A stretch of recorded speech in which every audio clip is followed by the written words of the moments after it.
ગુજરાત પોલીસના આદેશ બાદ સુરત પોલીસે આકરી કાર્યવાહી કરી અને થોડા દિવસો અગાઉ માથાભારે સજ્જુ કોઠારીના ઘરનું ગેરકાયદેસર બાંધકામનું ડિમોલિશન કરવામાં આવ્યું। આ દરમિયાન ઘર બહાર ધૂળ ખાતી કાર હોવાનું સામે આવ્યું હતું। આ કારનો કબજો સજ્જુ પાસે હોવાથી પોલીસે 4 લક્ઝુરીઝ કારને કબજે કરી। મોંઘી દાટ કારોમાં જેગુઆર, મર્સિડીઝ, એમજી હેક્ટર અને ટોયોટાની ઇનોવા સહિતની 4 લક્ઝુરીઝ કાર છે। આ 4 પૈકી એક ગાડી સુરત, એક ગાડી વલસાડ, એક રાજકોટ અને એક હરિયાણામાં રજીસ્ટર થયેલી છે। આ તમામ ગાડીના માલિકોને પોલીસે બોલાવ્યા છે। સજ્જુ કોઠારી આ ગાડી વ્યાજના ચક્રમાં જમા લીધી છે કે અન્ય કોઈ રીતે તે તપાસ કરવામાં આવશે। હાલ પોલીસે કારને કબજે કરીને ગાડીઓના માલિકોને નોટિસ આપીને બોલાવેલ છે।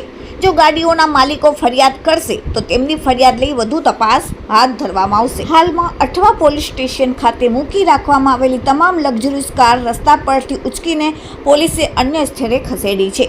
Bureau report, daily India TV, सूरत।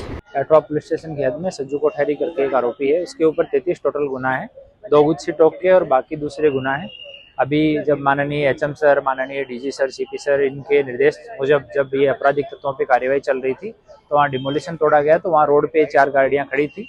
इनके बारे में आसपास पूछताछ की गई तो लोगों ने बताया कि सज्जू कोठारी इनको यूज करता था, कोई क्लेम करने नहीं आया।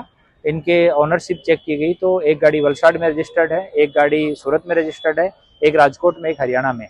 एक गाड़ी इनमें से जगुआर गाड़ी है, एक मर्सिडीज की गाड़ी है, एक एमजी हेक्टर है और एक इनोवा है। अभी सभी मालिक हैं, उनको नोटिस दिया गया है, उनको बुलाया गया है और आने के बाद में वो जो भी फरियाद करते हैं कि ब्याजखोरी में रखी हुई है, कि खरीदी हुई है, किस पैसे से खरीदी हुई है, वो सारी पूछताछ बाद में की जाएगी और उसके बाद जो भी चीज़ें सामने आएगी उसके अनुसार आवश्यक कार्यवाही की जाएगी।